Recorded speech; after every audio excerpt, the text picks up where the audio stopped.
Hello बच्चों, बहुत बहुत नमस्कार। स्वागत है आपका आज के नए लेक्चर में। बच्चों, हम लोगों ने पिछले लेक्चर्स के अंदर में केमिकल काइनेटिक्स से जुड़े बहुत अच्छे 25 बेस्ट क्वेश्चन प्रैक्टिस किए थे। आज हमारा काम है कि अर्हेनियस इक्वेशंस के सारे क्वेश्चंस को हम लोग कवर करें और सारे कॉन्सेप्ट्स ऑफ अर्हेनियस इक्वेशंस को जानें। आइए बच्चों, शुरू करता हूं आज का नया lecture. Yes, my name is organoholism बाबा और आप आज देखेंगे बहुत सारे ऑर्गेनोहोलिक ट्रिक्स और कई तरह के इंपॉर्टेंट कंसेप्ट्स जो आपके सीबीएसई के एग्जाम्स के अंदर में पूछे जाते हैं। ठीक है बच्चों, इसके साथ साथ मैं बताना चाहूंगा कि यहां से हमारा चैप्टर कंप्लीट होता है। मे बी अगला एक और प्रैक्टिस सेशन आएगा केमिकल काइनेटिक्स का, और इनऑर्गेनिक केमिस्ट्री की एक चैप्टर जिसको मेटलर्जी बोलते हैं उसे हम कंप्लीट करेंगे। ठीक है, इनऑर्गेनिक केमिस्ट्री की चैप्टर को हम कंप्लीट करेंगे और एक ऑर्गेनिक केमिस्ट्री की चैप्टर जिसको हेलो अल्केन हेलो रिंग्स है उन्हें कंप्लीट करेंगे। ठीक है, वो वाली टॉपिक हम लोग कंप्लीट करते हुए फिर से ये सारे के सारे सेक्शंस में अगेन हम फिजिकल केमिस्ट्री की तरफ मूव करेंगे। बच्चों, फिजिकल केमिस्ट्री बहुत इजी होती है। आपने कल देखा होगा कि मैं कैसे एक छोटे से बड़े सवालों को छोटे छोटे कॉन्सेप्ट्स के थ्रू कंप्लीट किया है ना। उसके अंदर में कोई बहुत बड़ा रॉकेट साइंस नहीं पूछा जाता है, ये मैं बताना चाहता हूं। ठीक है बच्चों, तो शुरू करते हैं आज का लेक्चर। यस, स्टार्ट किया जाए। बच्चों, एक बात बताना चाहूंगा कि पुराने लेक्चर के अंदर में हमारा nth ऑर्डर काइनेटिक्स बचा हुआ था और सेकंड ऑर्डर रिएक्शन बचा हुआ था। तो क्यों ना हम nth ऑर्डर काइनेटिक्स और सेकंड ऑर्डर काइनेटिक्स और एक चीज सीखेंगे, to calculate the order of reaction with the help of half life. ये 3 टॉपिक बचे हुए थे पुराने लेक्चर के, उसे हम लोग यहाँ पे कवर करते हुए हम मूव करेंगे आज तुम्हारे एक्टिवेशन एनर्जी की तरफ, इफेक्ट ऑफ कैटलिस्ट की तरफ और टेम्परेचर के इफेक्ट के थ्रू और कोलिजन थ्योरी को समझेंगे। आइए बच्चों, शुरू करता हूं सबसे पहले nth ऑर्डर काइनेटिक्स। मैं शुरू करता हूं nth ऑर्डर काइनेटिक्स। ठीक है, nth ऑर्डर काइनेटिक्स को समझना बहुत जरूरी है। बच्चों, मैंने आपको पहले लेक्चर के दौरान बताया था जब हम फर्स्ट ऑर्डर काइनेटिक्स पढ़ रहे थे कि A जो है अगर मान लो कि प्रोडक्ट में कन्वर्ट हो रहा है और ये एक nth ऑर्डर रिएक्शन है, तो मैं अगर इसका रेट लॉ लिखूंगा तो क्या लिखूंगा, R बराबर में K इंटू ए की पावर n लिखूंगा। ठीक है, अगर मैं ये लिखूंगा तो सही बात है। दूसरा मैं क्या लिख सकता हूं, minus DA upon DT is equal to K into A की पावर n। हाँ सर, लिख सकते हो। अगर मैं इसी को ऐसे भी लिख सकता हूं क्या, minus NDA is equal to minus K D T. हाँ सर, आप लिख सकते हो। अगर मैं इसका इंटीग्रेशन करता हूं, ठीक है, जब समय 0 था तो कंसंट्रेशन ए नॉट, और जब टाइम टी हो गया तो कंसंट्रेशन बेटा ए टी हो गया। क्लियर है? अगर मैं इसका तो एक चीज सीखे होगे आप लोग कि x की पावर n dx का इंटीग्रेशन क्या होता है बेटा, x की power n plus 1 divided by n plus 1। ठीक है, तो इसका भी मैं करता हूं तो क्या आ जाएगा, बोलो, ये हो जाएगा ए नॉट की पावर 1 माइनस n। ठीक है, ए नॉट की पावर 1 माइनस n। क्लियर है? ए नॉट की पावर क्या आ जाएगा बेटा, 1 माइनस n माइनस, ठीक है, ए टी की power 1 minus n divided by 1 minus n is equal to K T. ठीक है, जब आप इसकी इंटीग्रेशन करोगे तो ये आ जाएगा आपका रेट लॉ इक्वेशन। इंपॉर्टेंट बात ये है बच्चों कि ये जो रेट लॉ इक्वेशन है ये n की वैल्यू 1 नहीं ले सकते हैं। इसमें हम क्या नहीं ले सकते हैं बेटा, n की वैल्यू 1 नहीं ले सकते हैं। बाकी हर जगह पर हर काइनेटिक्स के अंदर में ये ऑर्डर ऑफ रिएक्शन सही है। फर्स्ट ऑर्डर रिएक्शन के लिए ये वैलिड नहीं होगा, फर्स्ट ऑर्डर रिएक्शन के लिए वैलिड नहीं होगा। कोई दिक्कत? बहुत आसान है, समझ में आ गया होगा। आगे बढ़े, आगे बढ़े। अब हम लोग बात कर लेते हैं हाफ लाइफ की। क्या, किसकी बात कर लेते हैं बच्चों, हाफ लाइफ की। बेटा हाफ लाइफ क्या होता है, क्लियर पता है आप लोगों को? जी हाँ, हाफ लाइफ सर वो समय होता है जिस समय कंसंट्रेशन ऑफ द रिएक्शन कितनी हो जाए, ए नॉट बाई 2 हो जाए, वह समय को क्या कहा जाता है, हाफ लाइफ कहा जाता है। अगर मैं यहां रखूंगा तो क्या रखूंगा, ए नॉट की power 1 minus n minus A naught by 2 की power 1 minus n is equal to k into T half divided by 1 minus n। जब इसको आप सॉल्व करोगे तो के टी हाफ की वैल्यू आएगी 2 की power 1 minus n divided by 2 की power 1 minus n into 1 minus 1 into k into a not की पावर 1 माइनस एन। ये होता है बेटा हाफ लाइफ का फॉर्मूला। आपको ये याद नहीं करना है, आपको बस इतना याद रखना है कि half life is directly proportional to A not की पावर 1 माइनस एन। इसमें ना कुछ सवाल आपको देखने को मिलेंगे, वो मैं आगे कराता हूं। इससे आप क्या करोगे ना, you can easily calculate the order of reaction with the help of this concept. तो ये दो फॉर्मूला है, ठीक है। किसी भी ऑर्डर ऑफ रिएक्शन को निकालने के लिए यहां भी एक ही बात बोलूंगा कि इसके अंदर में अगर आप देखोगे तो हाफ लाइफ, अगर देखो n की वैल्यू 0 पुट करके देखो, n की वैल्यू आप जैसे ही 0 पुट करोगे ना बेटा, तो ये ओवरऑल वैल्यू क्या हो जाएगी, कांस्टेंट हो जाएगी। क्या हो जाएगी, जैसे ही आप n की वैल्यू 1 पुट करोगे तो हाफ लाइफ की वैल्यू क्या आएगी, कांस्टेंट आएगी। कांस्टेंट हाँ होता भी है सर, क्या होता है 0.693 बटे के होता है। हाँ सर ये बात तो आपने सही बोला, ठीक है। बाकी आप किसी भी ऑर्डर के अंदर में इसको लगाओ, आपका आंसर आ जाएगा। बेटे एनसीईआरटी के अंदर में nth ऑर्डर काइनेटिक्स के बारे में बात नहीं की गई है, लेकिन फिर भी एक सेफ साइड होते हुए हमने आपको nth ऑर्डर काइनेटिक्स भी कंप्लीट समझा दिया है। इसके अंदर में किस तरह से nth ऑर्डर काइनेटिक्स की रिएक्शंस आप लिख सकते हो, ठीक है। क्लियर है एकदम। चलिए आगे बढ़े।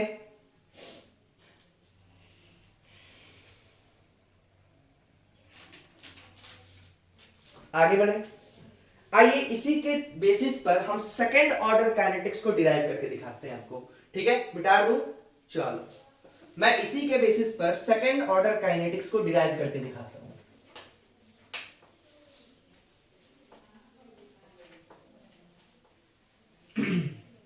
सेकंड ऑर्डर काइनेटिक्स को डिराइव करके दिखाता हूं। देखो सेकंड ऑर्डर काइनेटिक्स के अंदर को हम लोग समझते हैं सेकंड ऑर्डर काइनेटिक्स, ठीक है। सेकंड ऑर्डर काइनेटिक्स, ठीक है। सेकंड ऑर्डर काइनेटिक्स देखो क्या बोला मैंने, सेकंड ऑर्डर रिएक्शन के लिए R बराबर में क्या हो जाएगा, K इंटू ए की पावर 2। बिल्कुल सही है सर। अगर मैं इसका इक्वेशन लिखना चाहूं तो अभी बताया आपको, ए नॉट की power 1 minus N minus A T की power 1 minus N divided by 1 minus N is equal to K T. बिल्कुल सही है। Put the value of N is equal to 2, we get 1 minus 2 minus A T की power 1 minus 2 divided by 1 minus 2 is equal to K T, है कि नहीं। तो यहां आ रहा है बच्चों ए नॉट की पावर -1 माइनस ए टी की power -1 divided by -1 is equal to K T. हाँ कि ना, बोलो ये आ रहा है कि नहीं आ रहा है। तो यहां से अगर मैं इक्वेशन को डिराइव करूं तो यही मैं क्या लिख सकता हूं, बोलो ये वाला जो -1 है वो उधर ले जाओ, ये आ जाएगा ए नॉट की पावर -1 माइनस ए टी की power -1 is equal to minus K T. तो क्या मैं इसको लिख सकता हूं 1 upon A T minus 1 upon A naught is equal to K T. तो ये होता है बच्चों rate law equation of second order reaction. यही क्या है, रेट लॉ इक्वेशन है किसका, सेकेंड ऑर्डर काइनेटिक्स का। बच्चों सेकेंड ऑर्डर रिएक्शन से आपके पास सवाल डायरेक्ट नहीं पूछे जाते हैं, ठीक है। कभी कभी दे सकता है, ऐसा नहीं है, लेकिन ऐसा को रेट लॉ याद भी होना चाहिए कि सेकेंड ऑर्डर रिएक्शन का रेट लॉ क्या होता है, 1 अपॉन मतलब इनवर्सली प्रोपोर्शनल होता है, मेरा क्या होता है, इनवर्सली प्रोपोर्शनल टू टी और के। क्लियर है एकदम। आगे बढ़े, हाफ लाइफ पे आते हैं बेटा। हाफ लाइफ बच्चों, हाफ लाइफ का क्या फॉर्मूला बता, देखो याद करना चाहिए बच्चों, याद करना पड़ता है। कुछ कुछ चीजें क्या होती है ना, फिजिक्स यही वाला जो टॉपिक है ना, इसी को देख के बच्चे डरते हैं, लेकिन सच्चाई तो ये है कि आपके पेपर के अंदर में तो ये पूछा ही नहीं जाता है, ठीक है। अब बच्चे ना ये रिएक्शन ये रटने की कोशिश करते हैं ना कि ये वाला इक्वेशन कैसे रटा जाए। रटना क्या है, जब आपको कॉन्सेप्ट्स पता है तो आप डिराइव कर लो, आपके पास तो समय है। लेकिन अगर आपको याद हो जाता है ना तो और अच्छी बात है। तो मैं याद कराता हूं, हाफ लाइफ का क्या बताया मैंने, 2 की पावर 1 माइनस एन इंटू क्या बोला मैंने, ए नॉट की power 1 minus N divided by 2 की power 1 minus N 1 minus A into K. बिल्कुल सही है। रटवाया कि नहीं रटवाया, मैं क्या यहाँ पे याद किया हूं, नहीं सर समझ के आया हूं। तो हाफ लाइफ में एन की वैल्यू को 2 पुट करा जाए, 2 पुट करो, 2 की power 1 minus 2 into a not into 1 minus 2 divided by 2 की पावर 1 माइनस 2 1 माइनस 2 इंटू के। ठीक है बच्चों, तो यहां से देखो हाफ लाइफ का क्या वैल्यू आएगा, 2 की पावर -1 ए नॉट की पावर -1, 2 की पावर -1 माइनस के। बेटा ये दो कट गया ना, क्या आ रहा है नीचे वाला इक्वेशन, मतलब T half is equal to क्या आ रहा है बच्चों, टी हाफ का फॉर्मूला आ रहा है, यहां लिख दे रहा हूं, T half is equal to आपके पास आ गया 1 अपॉन ए नॉट इंटू के। मतलब इनका जो हाफ लाइफ पीरियड होता है वो कंसंट्रेशन के इनवर्सली प्रोपोर्शनल होता है। कि क्या होती है, इनवर्सली प्रोपोर्शनल होती है। तो ये बहुत इंपॉर्टेंट है ये हाफ लाइफ का फॉर्मूला। तो ये दो इक्वेशंस आपको याद करना है, अगर याद कर पाते हो तो। लेकिन आपके पेपर में इसके आने का चांस कितना है, नेग्लिजिबल है, मतलब ये नॉट मोस्ट इंपॉर्टेंट, नॉट क्या बोलेंगे, इंपॉर्टेंट, ज्यादा इंपॉर्टेंट ये टॉपिक नहीं है। आपकी मर्जी है, आप समझ सकते हो, लेकिन समझने लायक है, कोई बहुत ज्यादा बड़ा रॉकेट साइंस तो मुझे इसके अंदर में नहीं दिखता है। इसीलिए मैं कोशिश किया कि आपके सीबीएसई के लेक्चर्स में भी इसको कंप्लीट कराया जाए। लेकिन ऐसे ये जेई और नीट का पार्ट है, वहां पे भी कभी बहुत ही कम ही रेयर चांस होती है कि सेकंड ऑर्डर काइनेटिक्स के इस तरह के सवाल पूछे जाए। ठीक है, क्लियर है, बढ़ा जाए आगे, कोई दिक्कत, नोट कर लीजिए, नोट कर लीजिए, नोट कर लीजिए, कोई दिक्कत नहीं है तो नोट कर लीजिए।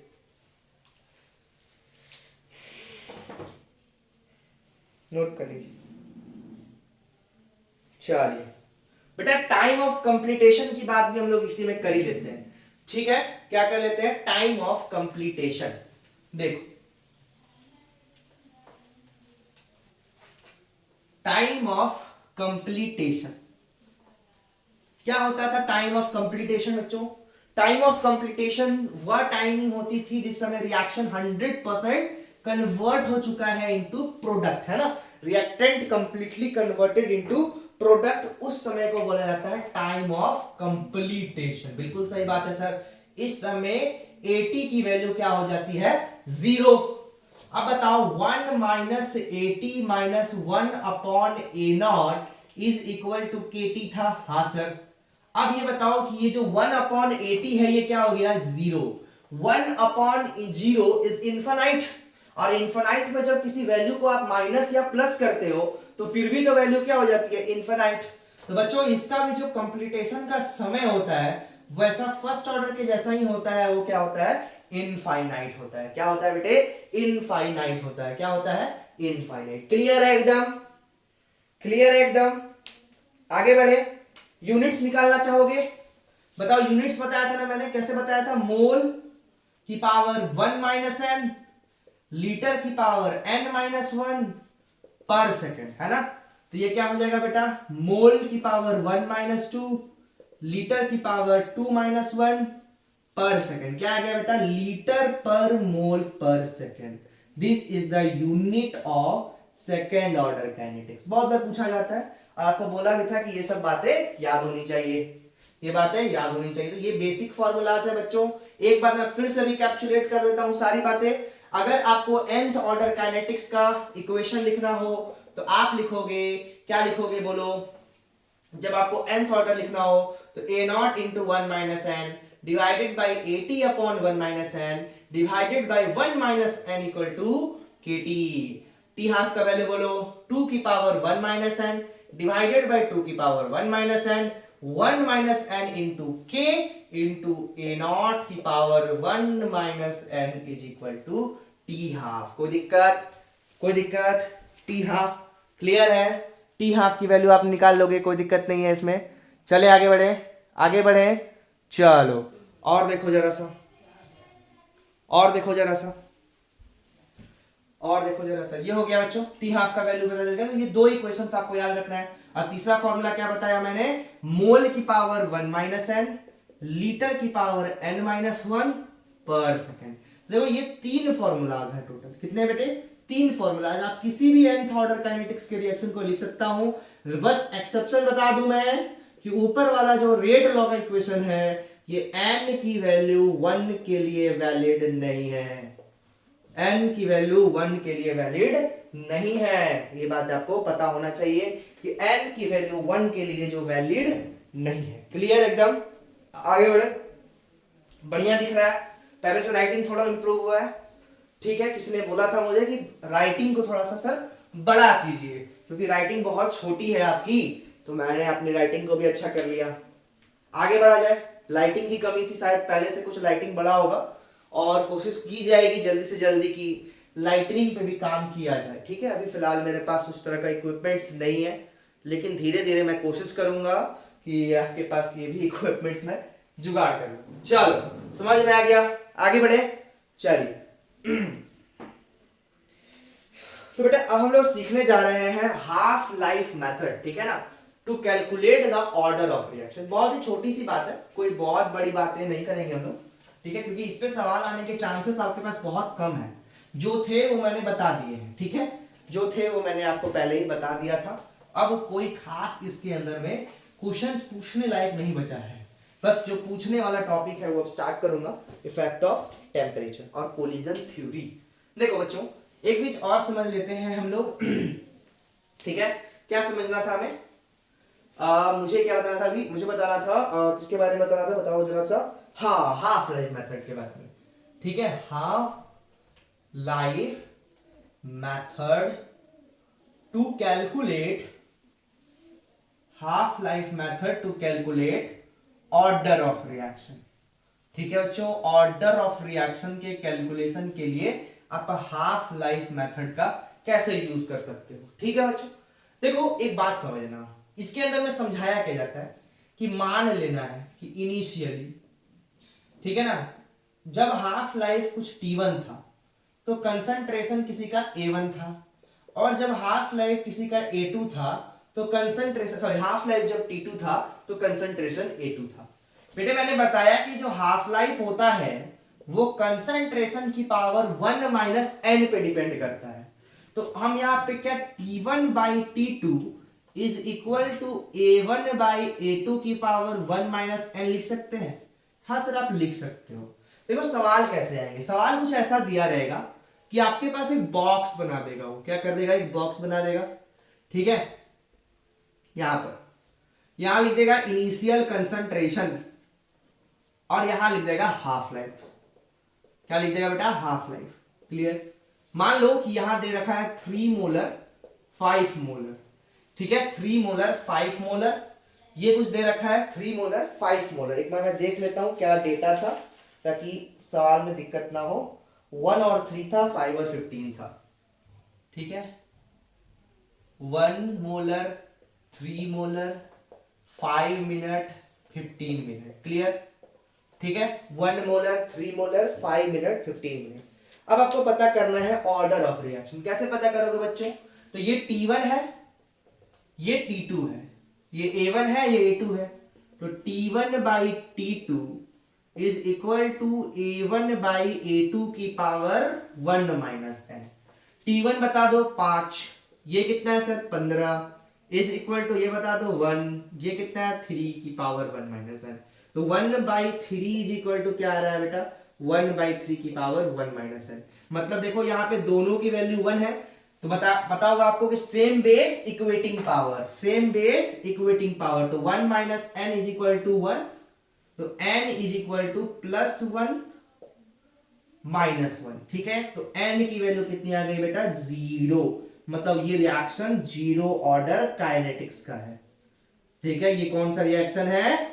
Zero order kinetics. तो इस तरह के लल्लू सवाल आपके पेपर में आएंगे, आप कर ले जाओगे, मुझे भरोसा है। बस आप कंसेप्ट को याद रखना कि जो हाफ लाइफ होता है किसी भी रिएक्शन का वो क्या होता है बच्चे?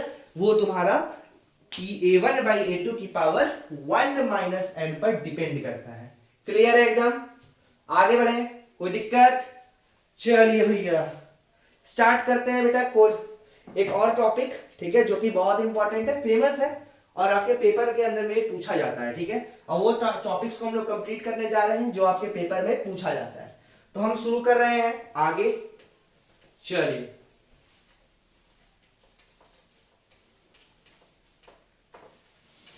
आज का लेक्चर 2.5 घंटे का भी हो सकता है, ठीक है, 2.5 घंटे का लेक्चर रिकॉर्ड होगा, उससे कम में आज होगा भी नहीं, तो ये आज खत्म करना है तो खत्म करना है। ठीक है, भले इसकी पार्ट ए पार्ट बी में मैं भेजूं लेक्चर को, क्योंकि एडिटिंग करने में भी समय लग जाता है और मेरे पास कोई एडिटर नहीं है। ठीक है, मैं सब कुछ अकेले संभाल रहा हूं फिलहाल।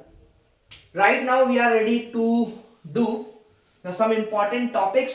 ठीक है बच्चों, बहुत ज्यादा फेमस है यार, इसके बारे में पढ़ना बहुत जरूरी है आपको। That is called pseudo unimolecular reaction.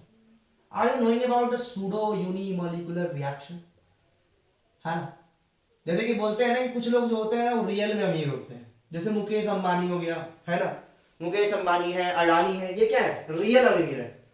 लेकिन कुछ लोग जो होते हैं ना वो अमीर बनने की सिर्फ और सिर्फ नाटक करते हैं, ठीक है, वो क्या करते हैं, सिर्फ और सिर्फ नाटक करते हैं, उनको कहा जाता है सूडो अमीर।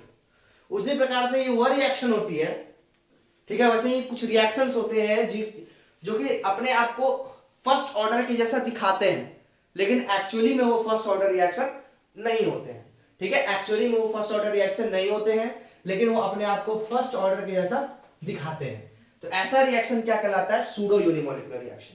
बेटा बात समझना, सूडो यूनिमोलिकुलर रिएक्शन एक्चुअली में ना, देखो कहने का मतलब मैं समझाना चाहता हूं कि रिएक्शन अगर मल्टीपल स्टेप्स के अंदर में हो रहा है, ठीक है, तो वो दो तरह का हो सकता है, नहीं तो वो सूडो यूनिमोलिकुलर रिएक्शन हो सकता है या फिर वो कॉम्प्लेक्स रिएक्शन हो सकता है। लेकिन अगर आपको पता है कि वो एक कॉम्प्लेक्स रिएक्शन नहीं है, वो एक एलिमेंट्री रिएक्शन है, और वो एक उसकी मॉलिक्यूलरिटी जो है और जो ऑर्डर ऑफ रिएक्शन है वो अलग अलग आ रहे हैं, तो इसका मतलब ये 100% है कि वह रिएक्शन क्या है, सूडो यूनिमोलिकुलर है। अगर आपको ये बात पता है कि हाँ सर ये रिएक्शन पक्का एलिमेंट्री रिएक्शन है, कॉम्प्लेक्स रिएक्शन नहीं है, लेकिन फिर भी इसकी मॉलिक्यूलरिटी और ऑर्डर अलग अलग आ रहे हैं, तो ऐसे रिएक्शंस को क्या कहा जाता है, सूडो यूनिमोलिकुलर रिएक्शंस कहा जाता है।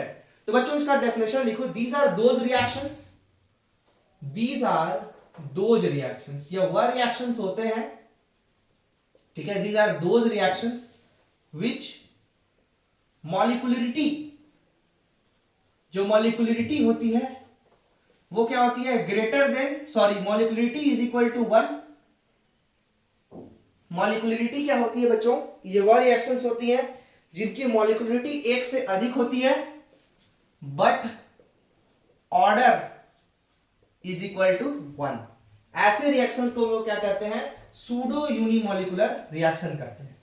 एग्जांपल समझना, कौन सा ऐसा रिएक्शन है जो कि सूडो यूनिमोलिकुलर रिएक्शन है, कहते हैं हाइड्रोलिसिस ऑफ ईस्टर, ठीक है, यही एग्जांपल है, हाइड्रोलिसिस ऑफ ईस्टर इन, याद रखना, एसिडिक मीडियम, ये ध्यान देने वाली बात है, ठीक है, in acidic medium is the example of, is example of क्या बोलेंगे बच्चों, सूडो यूनिमोलिकुलर रिएक्शन, ठीक है। देखो क्या होता है, let me suppose this is CH3COO-C2H5, ठीक है, ये मेरे पास एक एसिड है, मैंने इसको सॉल्वेंट में डाला इन प्रेजेंस ऑफ H+, ठीक है, ये क्या बनाया बच्चों, CH3COOH प्लस C2H5OH। अगर मैं इसका रियल रेट लॉ लिखूं तो क्या लिखूंगा मैं, R बराबर में K इंटू CH3COO-C2H5 की कंसेंट्रेशन, वाटर की कंसेंट्रेशन और H+ की कंसेंट्रेशन। समझना बेटा कि क्या होता है ना कि H+ का जो होता है ना बहुत ही कम हम लोग यूज करते हैं, बिल्कुल थोड़ा सा यूज करते हैं, लगभग इसकी जो वैल्यू होती है वो कांस्टेंट ही होती है ना, क्योंकि देखो जैसे ही हम क्या होता है ना, जैसे ही हम एक बूंद, एक ड्रॉप मात्र हम एसिड डालते हैं, मात्र एक ड्रॉप, और उस एक ड्रॉप एसिड से अपने आप एसिटिक एसिड का फॉर्मेशन होने लगता है बहुत ज्यादा अमाउंट में। क्यों भैया, क्योंकि जो ये तुम्हारा एसिटिक एसिड होता है ना, it is act as auto catalyst. ये किसके जैसा एक्ट करने लगता है बेटा, ऑटो कैटलिस्ट के जैसा एक्ट करता है। तो मतलब हम क्या करते हैं, बस एक ड्रॉप, बस कितना करते हैं बेटे, 1 ड्रॉप, सिर्फ 1 ड्रॉप एसिड हम सिर्फ गिराते हैं। तो ओवरऑल अगर देखा जाए इस पूरे के पूरे प्रोसेस के अंदर में जो कंसेंट्रेशन है H+ का वो तो कांस्टेंट होगा, बोलो कांस्टेंट होगा, है कि नहीं। तो अगर मैं इसको एक कांस्टेंट मान लेता हूं तो मेरा अगला रेट लॉ क्या हो जाएगा। अच्छा, इस वाले रिएक्शन के लिए अगर देखूंगा तो जो रियल रेट लॉ होता है, एक्चुअली में जो होना चाहिए था, जो होना चाहिए था वो क्या है, देखो यहां पे जो वाटर है ना उसके बारे में बताता हूं। वाटर क्या है, सॉल्वेंट है। वाटर किसके ऐसा एक्ट कर रहा है बेटा, सॉल्वेंट, है ना। और सॉल्वेंट हम ऐसा क्या लेते हैं, एक्सेस में। सॉल्वेंट किस में लेते हैं, एक्सेस में लेते हैं, ठीक है। तो ओवरऑल देखा जाए तो इसकी भी कंसंट्रेशन सेम है, लेकिन फिर भी मैं लिखूं तो इसकी रेट लॉ लिखूंगा मैं K dash into CH3COO-C2H5 into water. अच्छा, ऐसा क्यों लिखा सर, K डैश क्यों लिखा, K डैश यहां पर क्या है, K डैश जो है इसको, ये K डैश क्या है, ये k डैश है तुम्हारा, दैट इज ये वाला कांस्टेंट है ना, ये वाला constant into this. k dash क्या है बच्चों, k डैश क्या है, k इंटू एच प्लस है। k डैश क्या है बच्चों, k इंटू एच प्लस है। तो एक्चुअली में जो ऑर्डर ऑफ रिएक्शन होना चाहिए था वो क्या होना चाहिए था, according to this reaction order क्या होना चाहिए था, रिएक्शन की दो होनी चाहिए थी। हाँ सर, एसिड पे डिपेंड, सॉरी ये तुम्हारा ईस्टर पे डिपेंड कर रहा है और वाटर पे डिपेंड कर रहा है कि नहीं। एसिड वाटर पे भी डिपेंड कर रहा है और किस पे डिपेंड कर रहा है, एसिड पे डिपेंड कर रहा है। तो ऑर्डर तो इसके रिस्पेक्ट में क्या होना चाहिए था, 1 होना चाहिए था। सही है सर। लेकिन समझो बेटा कि जो ये वाटर है ये क्या है, सॉल्वेंट, ठीक। और वाटर की जो कंसंट्रेशन होती है, वाटर की जो कंसंट्रेशन होती है वो भी क्या होती है बच्चों, कांस्टेंट होती है। आपको पता है वाटर की जो कंसंट्रेशन होती है whether it is in any solution constant होती है। हाँ सर होती है। तो इसका मतलब क्या है ना कि ये भी एक कांस्टेंट हो गया, ये भी एक क्या हो गया, एक्ट एज अ कांस्टेंट। तो एक्चुअली में R बराबर में क्या हो गया, K double dash into CH3COO C2H5। तो बेटा ये देखो इस रिएक्शन की अगर मॉलिक्यूलिटी देखें तो मॉलिक्यूलिटी इस रिएक्शन की क्या है, 2, क्योंकि दो डिफरेंट डिफरेंट एसिड और वाटर तो एक्ट कर रहा है ना, एसिड और वाटर दो एक्ट कर रहा है हाइड्रोलिसिस में। लेकिन रियलिटी में क्या हो रहा है कि वाटर के कंसंट्रेशन के सेम होने के चलते ये K डैश क्या है, ये K डबल डैश है K डैश इंटू वाटर, ठीक है, that is K dash into 55.5। पता ही होगा आपको कि वाटर की जो कंसंट्रेशन होती है वो कांस्टेंट होती है और वो कितनी होती है, K 55.5 मोलर। बेटा इस K डैश को ही बोला जाता है pseudo unimolecular constant, pseudo order, ठीक है ना, कांस्टेंट। याद रखना सूडो ऑर्डर रेट कांस्टेंट अगर आपसे कोई पूछता है तो वो यही होता है। याद रखना इस बात को कि सूडो ऑर्डर रेट कांस्टेंट क्या होता है बेटा, K डबल डैश, और इसकी वैल्यू क्या होती है, K डैश इनटू वाटर। ये K डैश हमेशा दिया रहेगा, ये वाला वैल्यू हमेशा दिया रहेगा और आपसे सूडो ऑर्डर रेट कांस्टेंट की वैल्यू पूछी जाएगी तो आप ऐसे निकालोगे। तो देखो अब इसके बाद देखा जाए तो ये रिएक्शन के लिए अब ऑर्डर क्या हो गया बेटा, 1 हो गया। तो और इसकी मॉलिक्यूलिटी क्या है बच्चे, मॉलिक्यूलिटी क्या है बच्चे, एक से अधिक है। हाँ सर। तो और याद रखना बच्चा ये जो रिएक्शन होता है एक एलिमेंट्री रिएक्शन होता है, ठीक है ना, दीज आर दोज रिएक्शंस। और ये जो रिएक्शंस होते हैं वो कैसे होते हैं, एलिमेंट्री होते हैं, ये बात याद रखनी है। कॉम्प्लेक्स रिएक्शंस नहीं होते हैं, कैसे रिएक्शंस होते हैं, एलिमेंट्री रिएक्शंस होती हैं। लेकिन ये क्या होती हैं, एक्ट लाइक का क्या बोलेंगे, फर्स्ट मतलब act like in second order but it is a first order reaction. क्यों भैया, क्योंकि वाटर की कंसंट्रेशन क्या हो जाती है बच्चे, कांस्टेंट हो जाती है, एसिड की कंसंट्रेशन भी क्या हो जाती है, कांस्टेंट हो जाती है। ऐसे रिएक्शंस को हम क्या कहते हैं, सूडो यूनिमोलिकुलर रिएक्शन कहते हैं। क्लियर है, एकदम क्लियर है। तो यहां से ना एक बात समझ में आई हमें, क्या बात समझ में आई, ये समझ में आया कि जब भी किसी रिएक्टेंट स्पीसीज का, ठीक है ना, उसको अगर हम एक्सेस में लेते हैं, क्या करते हैं, एक्सेस में लेते हैं, तो उसके रिस्पेक्ट में जो रेट लॉ होता है वो क्या होता है, कांस्टेंट हो जाता है। उसके रिस्पेक्ट में रेट लॉ क्या हो जाता है, कांस्टेंट हो जाता है। तो ये बात याद रखना, जब भी कभी किसी भी न्यूमेरिकल पर्पस के अंदर में बोल दे कि कोई भी कंसेंट मतलब कि एक रिएक्शन दे रखा है और किसी एक का रिएक्टेंट का कंसंट्रेशन अगर वो एक्सेस है तो उसके अकॉर्डिंग मतलब कि उसके थ्रू रिस्पेक्ट में कंसंट्रेशन जो रेट लॉ में आएगा वो क्या होगा, कांस्टेंट होगा और उस पर डिपेंड नहीं करेगा। क्लियर है एकदम। तो this is about the pseudo unimolecular reaction. बच्चे अब सवाल कैसे कैसे आते हैं इसके ऊपर में, उसके बारे में हम डिस्कस कर लेते हैं। एक बात और समझ लेना कि जो बेसिक हाइड्रोलिसिस होती है, क्या होती है, बेसिक हाइड्रोलिसिस, उसको हम लोग क्या बोलते हैं, सेपोनिफिकेशन रिएक्शन। पढ़े होंगे आप लोग, सरफ साबुन बनाने के लिए यूज किया जाता है सेपोनिफिकेशन रिएक्शन। वो रिएक्शन एक्चुअली में सेकंड ऑर्डर काइनेटिक्स की होती है। वो कैसी होती है, सेकंड ऑर्डर। लेकिन एसिडिक मीडियम के अंदर में वही रिएक्शन को अगर करा दिया जाए तो क्या हो जाती है, फर्स्ट ऑर्डर हो जाती है। वही रिएक्शन क्या हो जाती है, फर्स्ट ऑर्डर रिएक्शन हो जाती है। क्लियर है, क्लियर है। आइए एक दो सवाल करते हैं, इसके ऊपर आपको कंसेप्ट चमकाता हूं, pseudo unimolecular reaction. I think आपको समझ में आ गया होगा what are pseudo unimolecular reaction. ठीक है, इसके बारे में पेपर में आता है बच्चे एग्जाम में लिखने के लिए, तो आपको लिखना पड़ेगा ये सारी बातें जो मैंने लिखा है। ठीक है, वेरी वेरी इंपॉर्टेंट, ये इंपॉर्टेंट टॉपिक है, मजाक नहीं लेना इसको। ठीक है, सूडो यूनिमोलिकुलर रिएक्शन किसे कहा जाता है और एक एग्जांपल पूछा जाता है उसका सूडो यूनिमोलिकुलर रिएक्शन का। मैंने समझा दिया है, आप एनसीईआरटी बुक को पढ़ना, आपको ये बात क्लियर हो जाएगी। चलिए सवाल करते हैं सूडो यूनिमोलिकुलर रिएक्शन पर।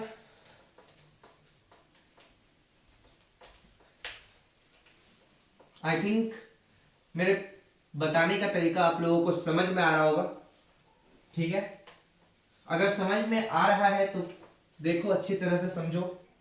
आई थिंक आपका पेपर में इससे बाहर नहीं आएगा, ठीक है। जिस दिन भी एग्जाम होगी उसके अगले दिन या उसी दिन मैं लाइव आकर पूरी सीबीएसई की पेपर करूंगा, whether it is a Delhi वाला या फिर मैं बोलूँ तो अगर वो ऑल इंडिया वाला पेपर भी रहेगा तो उसको भी देखा जाएगा, और जो दिल्ली वाला पेपर होगा अगर मैं अरेंज कर पाया या फिर कोई अगर मेरे को मेल करके भेज सकता है तो भेज देना।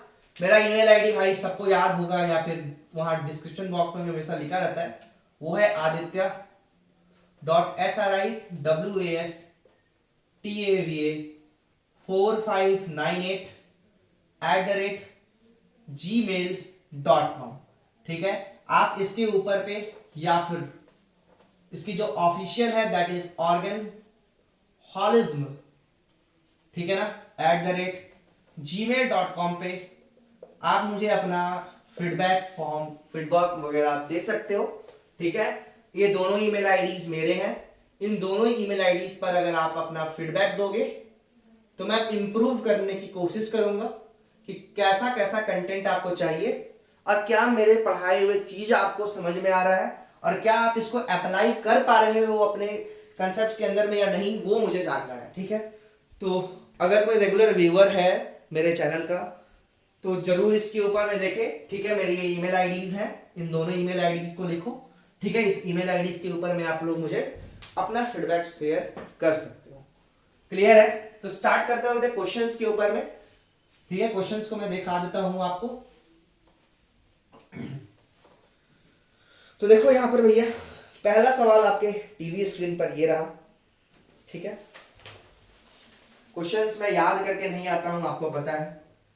तो देखो लिखा हुआ है तुम्हारा कि रेट कांस्टेंट, ठीक है, for acidic hydrolysis, rate constant for acidic hydrolysis, ठीक है, of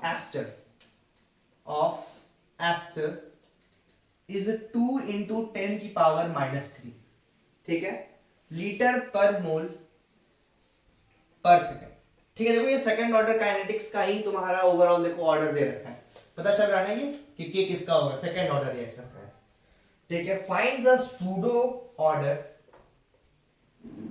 find the pseudo order rate constant, ठीक है ना, find the pseudo order rate constant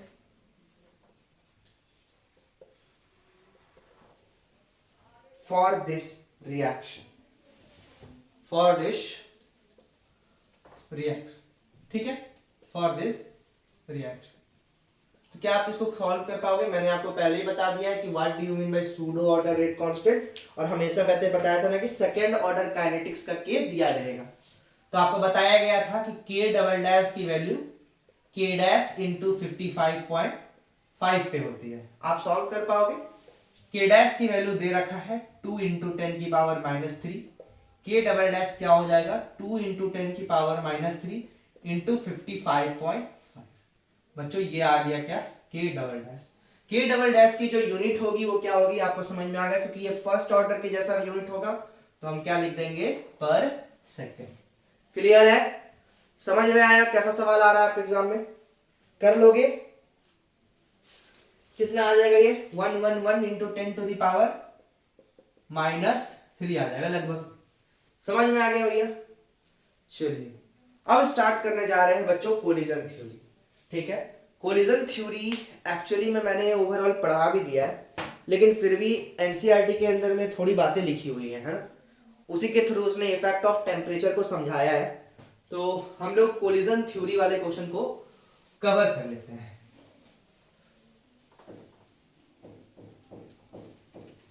ठीक है, तो स्टार्ट करो बच्चों collision theory.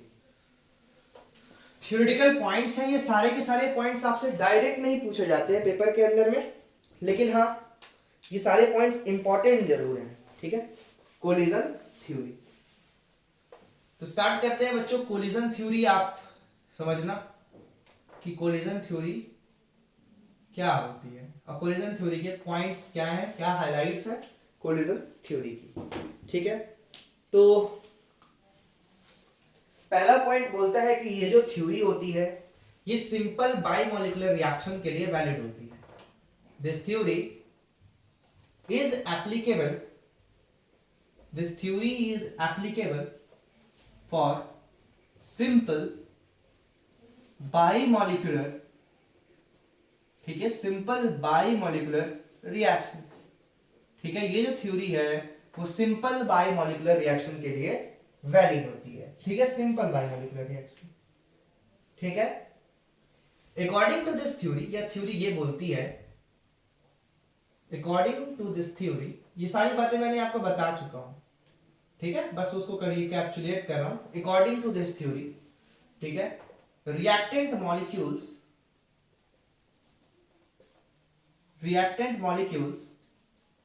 collide with each other,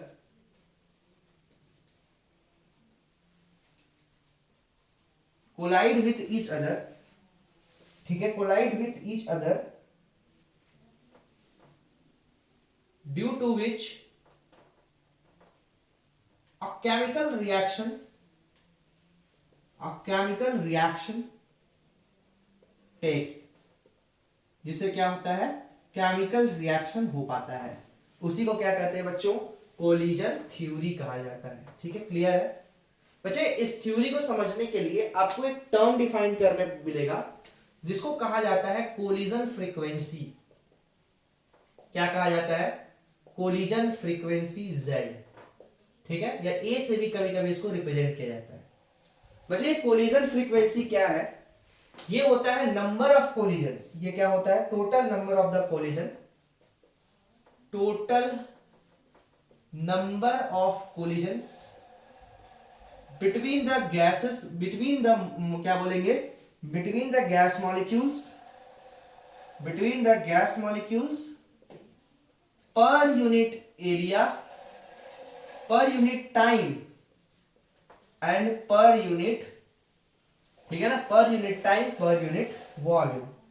इसी को क्या कहा जाता है बच्चों, कोलिजन फ्रीक्वेंसी. ठीक है, कहते हैं 25 डिग्री सेल्सियस पे अगर हम बात करते हैं रूम टेम्परेचर तक, एट 25 डिग्री सेल्सियस जो ये वैल्यू होती है वो रेंज करती है 10 की पावर 23 से लेकर, ठीक है, 10 की पावर 23 से लेकर 10 की पावर 28 तक. ठीक है, ये होती है कोलिजन फ्रीक्वेंसी. ये क्या होती है बच्चों, कोलिजन फ्रीक्वेंसी होती है. ठीक है बच्चे, ये बोलता है कि हर एक कोलिजन जो होता है मॉलिक्यूल्स के बीच में, ये पहले बता चुका था मैंने, ऑल द कोलिजन्स, ठीक है ना, which takes place between the reactant molecules, between the reactant molecule does not leads to,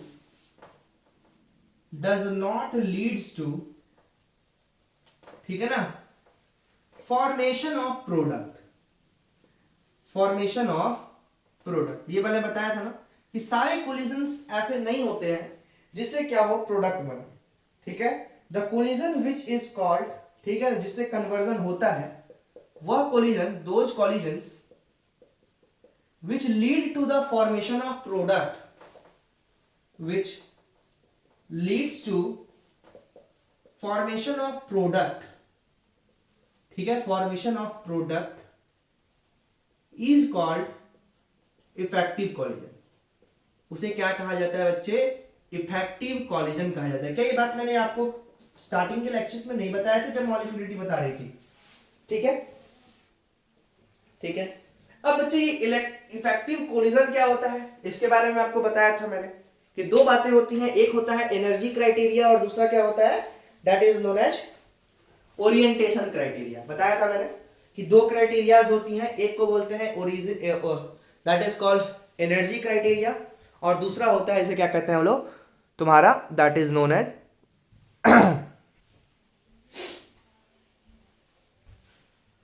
तो समझते हैं वो क्राइटेरियाज को. क्या है ये क्राइटेरिया, हिलना मत यार, गिर जाओ क्या.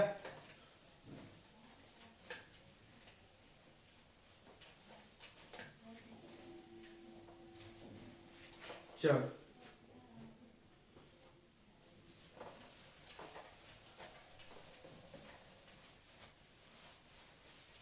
ठीक है, तो सबसे पहले बात कर लेते हैं एनर्जी क्राइटेरिया की। बिल्कुल सही बात है सर, एनर्जी की तो रिक्वायरमेंट होती है। ठीक है, हम यहाँ पे ना बच्चों 3 तरह की एनर्जी के बारे में डिस्कस करने जा रहे हैं। इसको समझाने का ना मेरे पास एक ट्रिक है। ठीक है, एक ट्रिक है, समझना बच्चा, समझना। ठीक है, मेरे पास ना 3 तरह के स्टूडेंट्स पढ़ने आते हैं। ठीक है, मेरे पास 3 तरह के स्टूडेंट्स पढ़ने आते हैं। ठीक है, एक जो स्टूडेंट है बच्चा, एक जो स्टूडेंट है मेरे पास, वह पढ़ने में ना बहुत ज्यादा तेज है। क्या है वो पढ़ने में क्या है, बहुत ज्यादा तेज है, मतलब वो मेहनत करता है। तेज करने का मतलब क्या होता है, वो मेहनत करता है। ठीक है, वो मेहनत करता है। ठीक, और हर कोई का जो एम है वो क्या है, हाँ मेरे पास स्टूडेंट ए है, स्टूडेंट, समझते जाना, मैं समझा रहा हूं बच्चों। दूसरा है स्टूडेंट बी, और मेरे पास स्टूडेंट सी। ठीक है, मेरे पास 3 बच्चे हैं, स्टूडेंट ए, स्टूडेंट बी, स्टूडेंट सी। इन तीनों का जो एम है, क्या है बच्चे, एम क्या है वो, हर किसी को ना, हर किसी को मेडिकल कॉलेज चाहिए। हर किसी को क्या चाहिए बच्चा, मेडिकल कॉलेज चाहिए, मेडिकल कॉलेज। ठीक है, और मेडिकल कॉलेज, क्लियर। अच्छा, हर एक बच्चे का अपने अंदर ना कुछ पोटेंशियल जरूर होगा। हाँ सर, आप मानते हो ना कि हर बच्चे के अंदर में अपना कुछ ना कुछ एनर्जी होता है, that is known as its internal energy. बिल्कुल सही बात है सर, वो जो एनर्जी होती है उसे क्या कहा जाता है, इंटरनल एनर्जी कहा जाता है। और इसमें क्या है कि इस इंटरनल एनर्जी के साथ साथ मेडिकल कॉलेज तक पहुंचने में उसे एनर्जी लगाना पड़ेगा, यहां से यहां पहुंचने में। तो मतलब हर किसी को एक थ्रेशोल्ड एनर्जी अचीव करनी होगी मेडिकल कॉलेज के अंदर इंटर करने के लिए। वह एनर्जी क्या कहलाती है बेटे, थ्रेशोल्ड एनर्जी। ठीक है, ये वह मिनिमम एनर्जी होती है जो कि हर बच्चे को मतलब कि चाहिए उसे कभी भी क्या होने के लिए, मेडिकल कॉलेज में जाने के लिए। अब मैं हूं टीचर, तीनों बच्चे मेरे पास क्या करते हैं, पढ़ने आते हैं। मुझे पता है कि स्टूडेंट ए जो है बच्चा, वो पढ़ने में बढ़िया है, मतलब अपना मेहनत अच्छा करता है। ठीक है, एनर्जी तो मुझे तीनों पे लगानी पड़ेगी। ठीक है, एनर्जी तो मुझे तीनों पे लगानी पड़ेगी अगर तीनों को मुझे एक मेडिकल कॉलेज के अंदर इंटर कराना है। सही है, स्टूडेंट ए को जब मुझे मेडिकल कॉलेज के अंदर इंटर कराना होगा तो भी मुझे एनर्जी लगेगी। हाँ सर, मैंने इसे कहा एक्टिवेशन एनर्जी ऑफ ए, मुझे बी में भी देनी पड़ेगी, इसे मैंने कहा एक्टिवेशन एनर्जी ऑफ बी। अब मुझे सी को भी एनर्जी देनी पड़ेगी, वो है एक्टिवेशन एनर्जी ऑफ सी। हाँ सर, लेकिन ये बताओ बच्चा कि ये जो ए नंबर बच्चा है जो कि पढ़ने में बहुत तेज है, इसको इस एक्टिवेशन एनर्जी की कम वैल्यू देने से भी अपने इंटरनल एनर्जी के ज्यादा होने के चलते वो कॉलेज में आसानी से पहुंच जाएगा। स्टूडेंट बी जो है ना, वो थोड़ा मेहनती टाइप का लौंडा है। क्या है वो, मेहनती टाइप का लौंडा है। लौंडे के अंदर पोटेंशियल तो है यहां तक पहुंचने के अंदर, लेकिन लौंडा थोड़ा सा क्या है ना कि वीक है फिजिक्स में, है ना, फिजिक्स में वो वीक है। इस लौंडे को भी यहां तक पहुंचना है। हाँ सर, इसके बारे में पता है कि इसकी केमिस्ट्री और बायोलॉजी बहुत अच्छी है, और अगर मैं केमिस्ट्री में 180 अपॉन 180 इसको अगर मैं दिलवा देता हूं तो इसकी फिजिक्स अगर 100 मार्क्स भी ये क्लियर कर पाता है तो ये बच्चा आराम से मेडिकल कॉलेज के अंदर में तो इंटर कर जाएगा। हाँ सर, मतलब इसको भी मुझे इंटरनल एनर्जी देनी पड़ेगी, लेकिन थोड़ी ज्यादा देनी पड़ेगी, लेकिन ये बच्चा पहुंच जाएगा।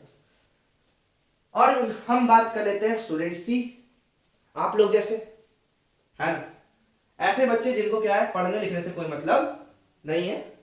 सही बात है, ये वह बच्चा है ना जो अपना मस्त लाइफ में जीता है, एकदम फ्री, कोई टेंशन नहीं है जिंदगी में, अपना मस्त जी रहा है, कोई टेंशन नहीं है, खाने पीने का कोई प्रॉब्लम नहीं है, घर वाले पैसा देते हैं, बच्चा कोटा आता है, कोटे में मस्त अपना क्या कर रहा है, पढ़ाई भी नहीं कर रहा है, अपना बंक मारता है, रोज घूमता फिरता है अपने दोस्त के साथ, सिटी मॉल जाता है, घूमता है।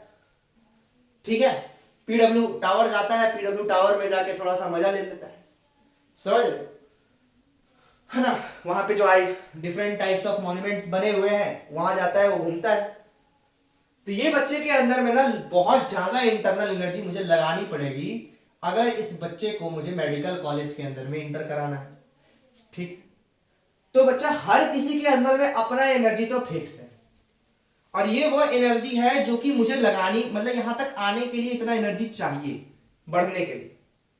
और कौन सी ऐसी एनर्जी है जो कि इसे यहां से यहां पहुंचा सकता है, वो है एक्टिवेशन एनर्जी। समझ रहे हो? तो ठीक इसी प्रकार से किसी भी रिएक्शन के अंदर में अगर मैं देखता हूं तो रिएक्शन बच्चे दो तरह के होते हैं। यहां मैं लिख रहा हूं रिएक्शन प्रोग्रेस,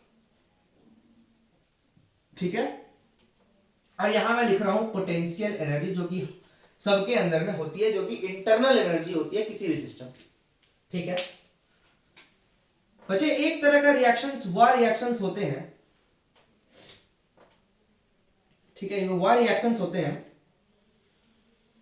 जिसके अंदर में क्या है ना कि थोड़ी सी हमें क्या करना होता है, ये होता है फॉरवर्ड रिएक्शन, है ना, इसको क्या कहते हैं, फॉरवर्ड जाना, और ये होता है बैकवर्ड आना। ठीक है, कोई भी रिएक्शन जब होता है तो मान लो A2 gas plus B2 gas converted into 2C gas plus D gas. ठीक, तो दो बातें होती हैं, एक रिएक्शन को आगे ले जाना, एक रिएक्शन को पीछे ले जाना। यहां पर ये क्या था बेटा, रिएक्टेंट था, यहां क्या बन गया, ये प्रोडक्ट। ठीक, समझते जाना, बहुत ही इजी कंसेप्ट है, समझना जरूरी। क्लियर एकदम? अच्छा ये बताओ, इस वाले रिएक्शन के अंदर में ये वाला जो कहलाता है, ये देखो, ये जो है ये क्या है, देखो किसी भी बच्चे को यहां तक पहुंचाने के लिए, कहां, मेडिकल कॉलेज तक पहुंचाने के लिए सबसे पहले उस बच्चे को उठाना पड़ता है ना। और देखो हर बच्चे के अंदर में अपना कुछ ना कुछ पोटेंशियल एनर्जी है, ऐसा नहीं है कोई बच्चा एकदम जीरो से है, जीरो से तो कोई बच्चा होता ही नहीं है, हर बच्चे के अंदर में मेहनत करने का गुण होता है। तो रिएक्टेंट क्लियर है, तो ये इसकी अपनी क्या है, इंटरनल एनर्जी है। ठीक, और ये वो एनर्जी है जो कि इसे चाहिए, ठीक, क्या होता है इसको, थ्रेशोल्ड एनर्जी, जिससे वो क्या हो सके, वो प्रोडक्ट में कन्वर्ट हो सके। क्लियर? लेकिन एक बैरियर है इन दोनों के बीच में, वो क्या है, एनर्जी का बैरियर, वो है ये, इसे यहां से यहां आने के लिए एक एनर्जी लगानी पड़ेगी, जिसको कहते हैं क्या, activation energy of forward reaction. और इसे यहां से यहां जाने के लिए भी एनर्जी लगानी पड़ती है, वो क्या होता है, activation energy of backward reaction, अगर इस रिएक्शन को वापस से रिवर्स करना है। और जो बच्चा, ये दोनों का जो डिफरेंस है, क्या, ये वाला एनर्जी और ये वाला एनर्जी, इसे क्या कहा गया है, डेल्टा एच। ये वही एनर्जी है जो एक्स्ट्रा एनर्जी होती है किसी भी बच्चे के अंदर में, जो कि इसे क्या कर रहा है, मेडिकल कॉलेज में ले जाने के बाद बच रही है इसके अंदर में। और ये एनर्जी क्या है बताओ, नेगेटिव है, मतलब ये जो एनर्जी है रिलीज होने वाली एनर्जी है। ठीक है, ये एनर्जी कैसी होगी, रिलीजिंग एनर्जी होगी, और ये रिएक्शन कैसा होगा, एक्सोथर्मिक रिएक्शन होगा, मतलब बम बारूद फोड़ने वाला रिएक्शन होगा, एक्सोथर्मिक रिएक्शन होगा। ठीक है, ये होता है एक तरह का रिएक्शन। दूसरा कैसा रिएक्शन होता है बेटा, देखो एक और रिएक्शन कैसे होते हैं। ठीक है, यहां मैं लिखता हूं रिएक्शन प्रोग्रेस, और यहां लिखता हूं पोटेंशियल एनर्जी। क्लियर? यहां पर बच्चे समझो कि यहां पर क्या है कि एक मेरे पास फिर से एक रिएक्टेंट मॉलिक्यूल है, ठीक है, इसके भी एक मैक्सिमम एनर्जी तक जाना होगा कि नहीं जाना होगा, और फाइनली ये प्रोडक्ट कन्वर्ट कर पाएगा। क्लियर है बच्चे? ये देखो, इसके अंदर में भी अगर मैं बात करूं, तो इसके पास दो तरह की एनर्जी आपको देखने को मिल रही है। ठीक है, ये तो वो समझ में आ गया होगा आपको, that is called threshold energy, जो कि सभी कोई को चाहिए होता है कहीं भी जाने के लिए। ये वाला कहलाएगा फॉरवर्ड, ये वाला कहलाएगा बैकवर्ड। यहां देखो एक्टिवेशन एनर्जी जो ये है, ये कैसी है, फॉरवर्ड की, आगे जाने की, और ये कौन सी एनर्जी है, बैकवर्ड जाने की। कहां जाने की, बैकवर्ड जाने की। और जो इन दोनों का डिफरेंस है, ये क्या कहलाएगा, डेल्टा एच, जो कि क्या है, पॉजिटिव है ना। ये ग्राफ है एंडोथर्मिक रिएक्शन का, ये ग्राफ किसका बच्चे, एंडोथर्मिक रिएक्शन का ग्राफ है। तो बच्चे कोई पूछेगा आपसे कि आपको समझ में आया होगा कि why exothermic reactions are very fast reactions. ये एग्जाम में आपके अंदर में पूछा जाता है कि क्यों एक्सोथर्मिक रिएक्शंस जो होती हैं वो बहुत ज्यादा फास्ट रिएक्शंस होती हैं। क्या क्या रीजन बताओगे? पहला रीजन ये बताओगे बच्चा कि एक्सोथर्मिक रिएक्शन के फास्ट होने का सबसे बड़ा कारण क्या है ना कि सर जो एक्टिवेशन एनर्जी इसको फॉरवर्ड ले जाने में लगती है वो क्या होती है, कम होती है पीछे ले जाने में। तो रिएक्शन ऑब्वियसली रिएक्टेंट से प्रोडक्ट की तरफ कन्वर्ट होगा, ऑब्वियसली क्या होगा, रिएक्टेंट से प्रोडक्ट की ओर कन्वर्ट होगा। दूसरी बात सर कि इसके अंदर में ना एनर्जी रिलीज हो रही है और इसकी जो प्रोडक्ट है उसकी पोटेंशियल एनर्जी जो है वो रिएक्टेंट मॉलिक्यूल से क्या हो रही है, कम हो रही है। पोटेंशियल एनर्जी के कम होने का मतलब कि रिएक्शन का जो प्रोडक्ट है वो क्या है, ज्यादा स्टेबल बन रहा है। क्या हो रहा है बच्चे, स्टेबल बन रहा है। That's why the exothermic reactions are considered as fast reactions. लेकिन वही बात कर लेते हैं जब हम इंडोथर्मिक रिएक्शन के अंदर में, तो इंडोथर्मिक रिएक्शन के अंदर में फॉरवर्ड जाने वाली जो एनर्जी है वो क्या है, ज्यादा है बैकवर्ड जाने से। मतलब रिएक्शन जो है वो रिएक्टेंट से प्रोडक्ट में कन्वर्ट नहीं होना चाहता है। दूसरा है कि अगर वो रिएक्टेंट मॉलिक्यूल प्रोडक्ट में कन्वर्ट हो भी जाता है तो जो उसकी पोटेंशियल एनर्जी है प्रोडक्ट की वो रिएक्टेंट से बढ़ चुकी है। क्या हो चुकी है, बढ़ चुकी है। मतलब कि जो प्रोडक्ट बना है वो क्या है, अनस्टेबल प्रोडक्ट बना है। लेकिन यहां पे जो प्रोडक्ट बना है वो कैसा बना है बच्चा, स्टेबल प्रोडक्ट बना है। लेकिन यहां पे जो प्रोडक्ट बना है वो कैसा बना है, अनस्टेबल प्रोडक्ट बना है। ये दो कारण है, ठीक है, ये दो कारण है जिसकी वजह से हम कह सकते हैं कि exothermic reactions are fast reactions. क्या होते हैं वो, फास्ट रिएक्शंस होते हैं। लेकिन एक बात याद रख लेना कि whether it is an active exothermic और इंडोथर्मिक रिएक्शन, हर किसी को अपने एक मैक्सिमम एनर्जी तक जाना पड़ता है और एक एक्टिवेटेड कॉम्प्लेक्स का फॉर्मेशन करना पड़ता है। क्लियर है, एक्टिवेटेड कॉम्प्लेक्स का फॉर्मेशन करना पड़ता है, ठीक है। और एक फॉर्मूला बहुत इंपॉर्टेंट है to calculate the heat of reaction. Delta H की अगर मैं वैल्यू कैलकुलेट करना चाहूं तो क्या लिख सकता हूं मैं, activation energy of the forward minus activation energy of the backward. इन दोनों के डिफरेंस को हम लोग क्या कर देते हैं, हीट ऑफ फॉर्मेशन कर देते हैं। वेरी वेरी इंपॉर्टेंट, इस पे क्वेश्चंस बनते हैं, इसे याद रखना है कि डेल्टा एच बराबर क्या होता है, activation energy of the forward reaction minus activation energy of backward reaction. Clear है, ये किसके लिए वैलिड है, रिवर्सिबल रिएक्शंस के लिए। ये किसके लिए वैलिड है बेटा, रिवर्सिबल रिएक्शन के लिए वैलिड है। समझ में आया। आइए कुछ बातें कर लेते हैं एक्टिवेशन एनर्जी से जुड़ी हुई। अगले पेज में छाप ले इसे, पॉज कर ले वीडियो को, छाप ले कंसेप्ट को, पॉज कर ले वीडियो को, छाप ले कंसेप्ट को, ठीक है। आगे बढ़े, क्लियर एकदम, चलो।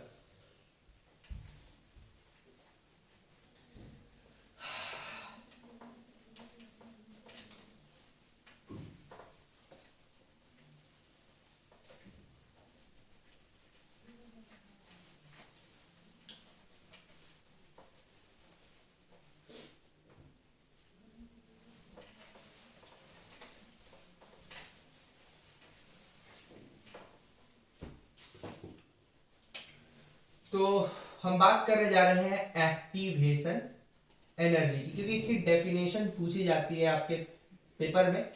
इसको मैं रिप्रेजेंट करता हूं EA से, ठीक है। एक्टिवेशन एनर्जी का क्या डेफिनेशन एनसीईआरटी लिखती है कि ये वह एनर्जी है, ठीक है ना, जो कि रिएक्टेंट स्पीसीज को मतलब मस्ट प्रोवाइड करना ही पड़ता है ताकि वो क्या कर सके, अपने थ्रेशोल्ड वैल्यू को अचीव करके प्रोडक्ट बना सके, ठीक है ना। कहते हैं कि the energy must supplied, the energy must supplied to the reactant, ठीक है ना, to achieve a threshold energy is known as activation energy. इसी को क्या कहते हैं बच्चे, एक्टिवेशन एनर्जी कहते हैं। क्लियर, क्लियर एकदम, कि the energy must supply to the reactant to achieve a threshold energy is called activation energy, ठीक है। बच्चा कहते हैं कि एक्टिवेशन एनर्जी की वैल्यू कभी भी नेगेटिव नहीं हो सकती। एक्टिवेशन एनर्जी ठीक है ना, नेवर बी नेगेटिव, नेगेटिव नहीं होता, मतलब इसको देना ही पड़ेगा, इसकी वैल्यू हमेशा पॉजिटिव आएगी। ऐसा नहीं कि आप किसी मॉलिक्यूल को एक्टिवेशन एनर्जी दोगे ही नहीं, ठीक है ना, ऐसा हो ही नहीं सकता है कि किसी मॉलिक्यूल को आप एक्टिवेशन एनर्जी दे ही नहीं रहे हो, ठीक है, क्लियर है। दूसरा बोलते हैं बच्चा कि एक्टिवेशन एनर्जी जितना ज्यादा होगा, higher is the value of activation energy, higher is the value of activation energy, जितना ज्यादा एक्टिवेशन एनर्जी की वैल्यू होगी, slower is the rate of reaction, slower is the rate of reaction, ठीक है। जितना छोटा वैल्यू जितना ज्यादा वैल्यू आप एक्टिवेशन एनर्जी के दे पा रहे हो, आपको फील आ गया होगा, उतना धीरे क्या होगा, रिएक्शन होगा, क्लियर है, उतना धीरे क्या होगा बच्चे, रिएक्शन होगा। कहते हैं कि एक्टिवेशन एनर्जी जो होती है वो टेम्परेचर पे डिपेंड नहीं करती है, ठीक है ना, एक्टिवेशन एनर्जी, ठीक है, activation energy does not depend upon temperature, temperature में बच्चा ये रिएक्शन का डिपेंड नहीं, ये डिपेंड करता है, it depends on nature of the reactant, nature of the reactant, reactant के नेचर पे डिपेंड करता है, और दूसरा बच्चा ये डिपेंड करता है कैटलिस्ट के ऊपर, क्योंकि कैटलिस्ट ही एकमात्र ऐसा बंदा है जो कि किसी भी रिएक्शन के एक्टिवेशन एनर्जी को चेंज कर सकता है। कैटलिस्ट ही एक ऐसा मतलब बंदा है जो कि क्या कर सकता है बच्चा, एक्टिवेशन एनर्जी के वैल्यू को चेंज कर सकता है, ठीक है, क्लियर। एक्टिवेशन एनर्जी मैंने आपको समझा दिया बच्चे। अब हम लोग बात करने जा रहे हैं दूसरे फैक्टर के ऊपर में कोलिजन थ्योरी में, जिसको कहते हैं ओरिएंटेशन बैरियर। क्या कहते हैं उसे, ओरिएंटेशन बैरियर, तो समझना ओरिएंटेशन बैरियर, ठीक है। ओरिएंटेशन बैरियर बच्चे मैंने पहले ही आपको डिस्कस कर चुका हूं, बट फिर भी एक बार आपको रिकैप्चुलेट कर देता हूं, ओरिएंटेशन बैरियर, ठीक बच्चा। ओरिएंटेशन पे भी बहुत ज्यादा इंपॉर्टेंट होता है किसी भी मॉलिक्यूल्स के बीच का इफेक्टिव कोलिजन। मान लो कि मेरे पास ये एक मॉलिक्यूल है और ये एक दूसरा मॉलिक्यूल है, ठीक है, इन दोनों के बीच में रिएक्शन हुआ, ये यहां से इसको अप्रोच किया, ये इसको यहां से अप्रोच किया, क्लियर। जैसे मैंने वहां बॉल्स बताया था ना, वैसे ही वाला बता रहा हूं। तो यहां पे क्या होगा, ये जो ए और ए है इनके बीच का बॉल क्या होगा, टूटेगा, और यहां से क्या होगा, ये बनेगा, और यहां तक बनने के लिए इसको क्या चाहिए होगा, एक्टिवेशन एनर्जी, इसको बोलते हैं एक्टिवेटेड कॉम्प्लेक्स। ये क्या बनाएगा, सबसे पहले एक्टिवेटेड कॉम्प्लेक्स बनाएगा, और फाइनली ये जो एक्टिवेटेड कॉम्प्लेक्स है वो क्या होगा, प्रोडक्ट में कन्वर्ट हो जाएगा। बच्चा ये प्रोडक्ट में कन्वर्ट कैसे हो पाया, क्योंकि इसके पास था प्रॉपर ओरिएंटेशन विथ एनर्जी। लेकिन ठीक है, ये था, ये बात समझ में आया कि इसके पास क्या था, प्रॉपर ओरिएंटेशन विथ एनर्जी। लेकिन लेट मी सपोज यही मेरे पास एक मॉलिक्यूल था, अब कुछ इस तरह का सिचुएशन है। इस केस के अंदर में क्या होगा बच्चा, इस केस के अंदर में भी ओरिएंटेशन बनेगा, जरूर बनेगा, मतलब एक्टिवेटेड मॉलिक्यूल तो बनेगा, ये बॉन्ड टूटेंगे।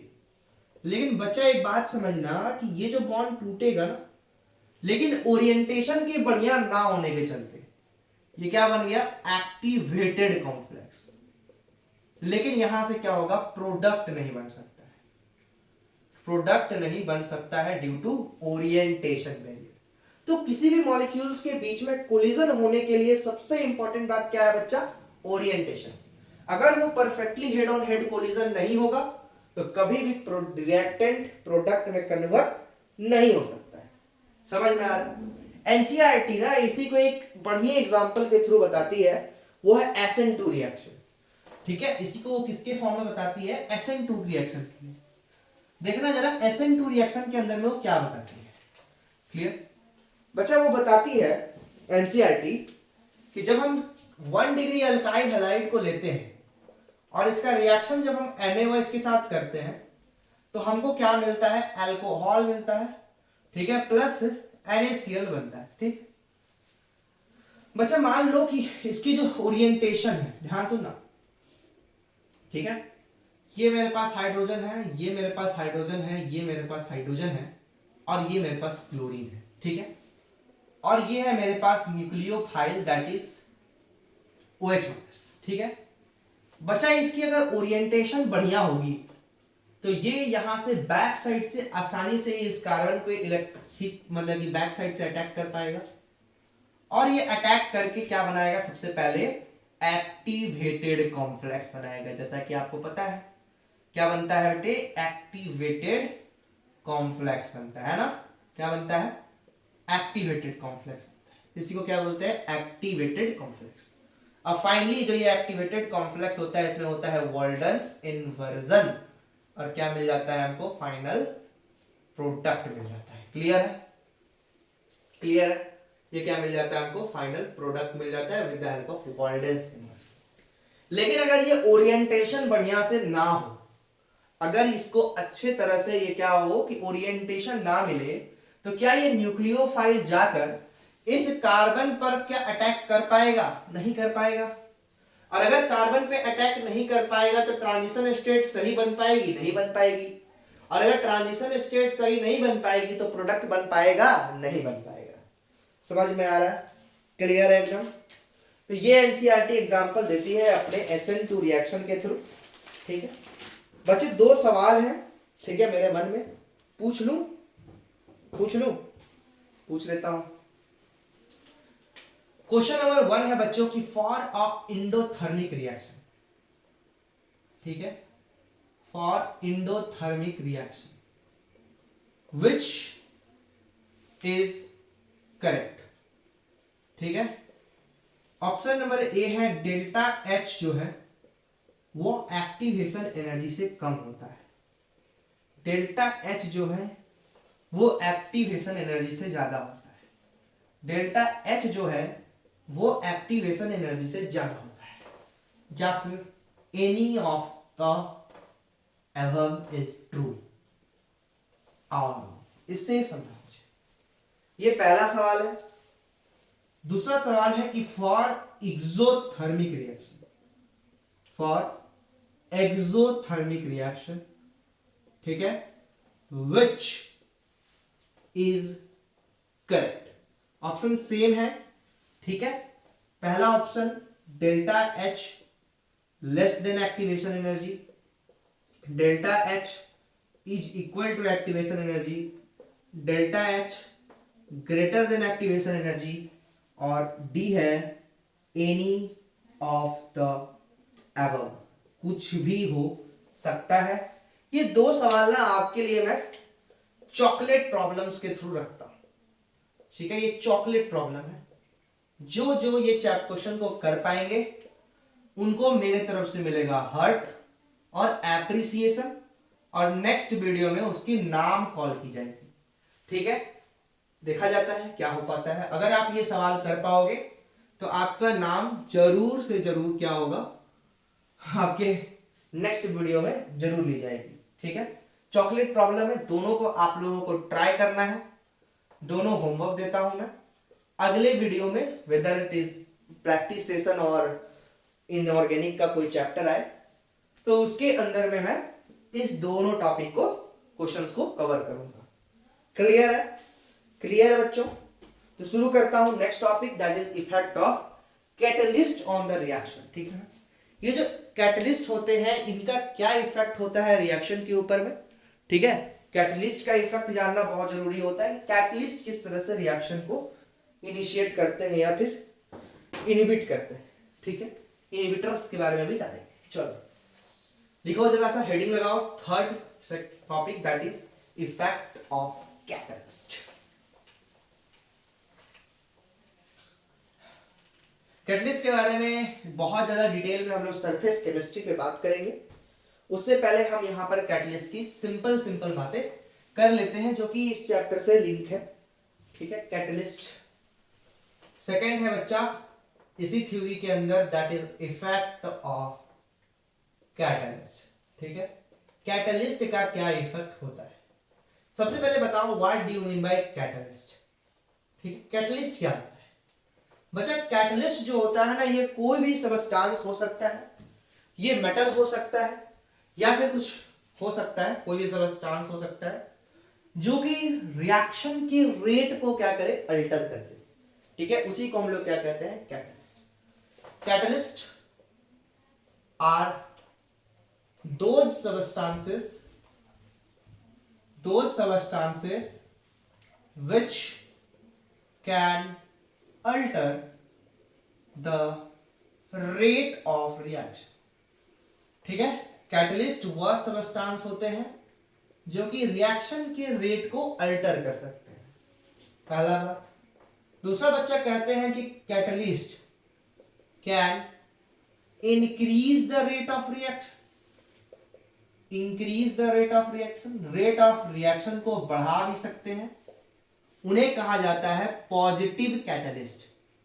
उन्हें क्या कहा जाता है, पॉजिटिव कैटलिस्ट। ठीक है, जैसे कि अभी हम लोगों ने देखा था ना बच्चा कि जब CH3COO C2H5 को, ठीक है, जब हम लोग एसिड के साथ रिएक्शन कराते हैं, ठीक है, तो ये जो तुम्हारा H+ के डालते ही जो ये एसिटिक एसिड है उसकी कंसंट्रेशन क्या होने लगती है, बढ़ने लगती है। ठीक है ना, CH3COOH के डालते ही एसिड की कंसंट्रेशन क्या होने लगती है, बढ़ने लगती है। सही है। अच्छा, ये क्या कहलाता है, पॉजिटिव कैटालाइसिस। ठीक है, पॉजिटिव कैटालाइसिस। दूसरा क्या कर सकता है बच्चा कि कैटलिस्ट कैन क्या करते हैं, decrease the rate of reaction. ठीक है, decrease the rate of reaction. Reaction के रेट को बच्चा ये डिक्रीज भी कर सकता है। ठीक है, उन्हें कहा जाता है नेगेटिव कैटलिस्ट। उन्हें क्या कहा जाता है, नेगेटिव कैटलिस्ट, या इन्हें कहा जाता है कैटलिस्ट पॉइजन, या फिर इन्हीं को कहा जाता है इनहिबिटर्स। और क्या कहा जाता है बच्चा, इनहिबिटर्स। ठीक है, चौथी बात बच्चा जानना कि जो कैटलिस्ट होता है वो करता क्या है। कैटलिस्ट क्या करता है बच्चा कि कैटलिस्ट अपने लिए ही एक नया पाथवे बना पाता है, क्रिएट्स अ न्यू पाथवे। ठीक है ना, ऑफ द रिएक्शन, रिएक्शन के खुद के पाथवे को अपना बनाता है। दूसरा, ये एक्टिवेशन एनर्जी को डिक्रीज करता है। Activation energy can be decreases by adding catalyst. ठीक है ना, कैटलिस्ट को डालते ही क्या होती है बच्चे कि एक्टिवेशन एनर्जी क्या होती है, डिक्रीज होती है। क्लियर, एक्टिवेशन एनर्जी क्या होती है बच्चे, डिक्रीज होती है। समझ में आ रहा है, एक्टिवेशन एनर्जी क्या हो जाती है, डिक्रीज हो जाती है। क्लियर, समझ गए। ठीक है, चलो अब देखो जरा सा कि अगर मैं इसको ग्राफिकल मेथड से समझाऊं तो कैसे समझना है इसको। ठीक है ना, ग्राफ्स के थ्रू। देखो जरा सा ग्राफ के थ्रू।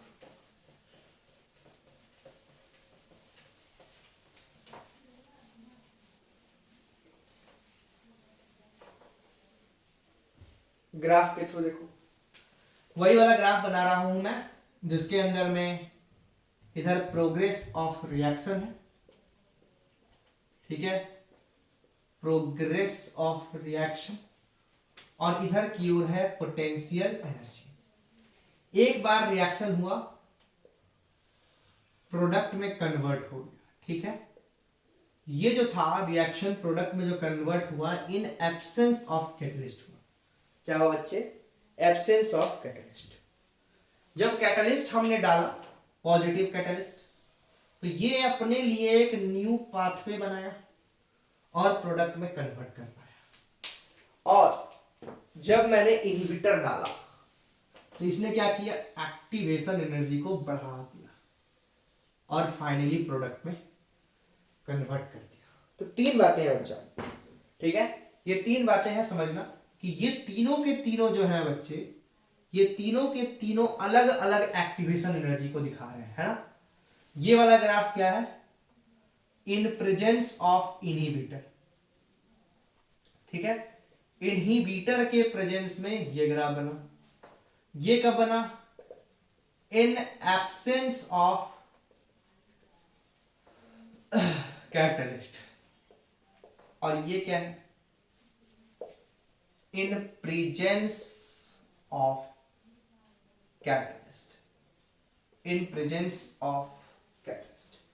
ठीक है, ये क्या हो जाएगा, इन प्रेजेंस ऑफ कैटलिस्ट हो जाएगा। जब कैटलिस्ट पाया जाता है तो उस केस में ये आपका बनेगा।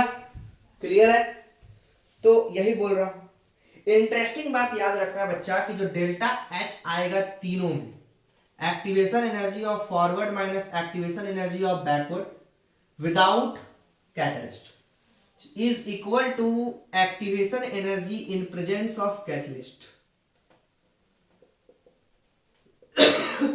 सॉरी, और इन प्रेजेंस ऑफ इनहिबिटर बराबर होता है। क्या होता है? बराबर होता है। क्लियर? ठीक है।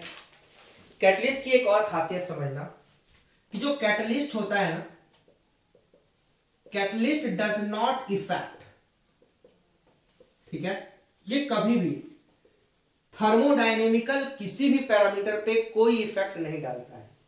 Whether it is delta H, whether it is delta H, delta G और डेल्टा एन, ठीक है, इसमें कोई भी इफेक्ट नहीं डालता है। दूसरा कहते हैं कि कैटलिस्ट जो होता है alter both forward and backward,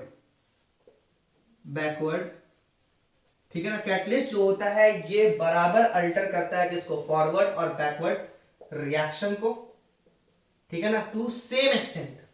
इसलिए आपको ऐसा लगता है कि कोई इफेक्ट इस पे नहीं पड़ा, ठीक है। ये बड़ा इंपॉर्टेंट बात है, सेम एक्सटेंट पर रिएक्शन पे ये काम करता है। समझ रहे हो? सेम एक्सटेंट पर क्या करता है बच्चा, ये रिएक्शन पर काम करता है। क्लियर? क्लियर है? क्लियर है? तो अब हम लोग बात कर लेते हैं इफेक्ट ऑफ टेम्परेचर। ठीक है, अब हम लोग का लास्ट टॉपिक है टॉपिक का, ठीक है। थ्योरेटिकल पॉइंट्स हम लोग कवर कर लेते हैं 1.5 घंटे के अंदर, और कल एक वीडियो आएगा जिसके अंदर में लगभग वही 10-15 सवाल होंगे। छोटी सी वीडियो होगी, वो पक्का 30 मिनट की होगी या 35 मिनट की।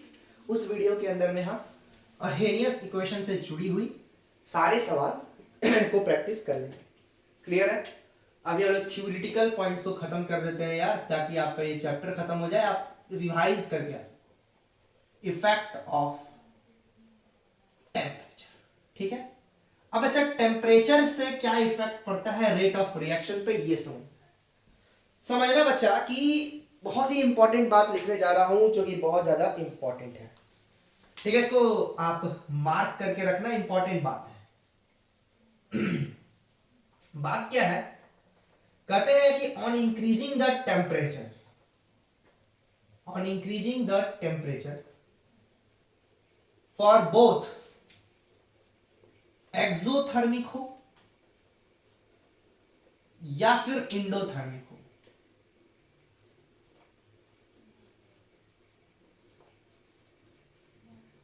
the rate of reaction is always increases।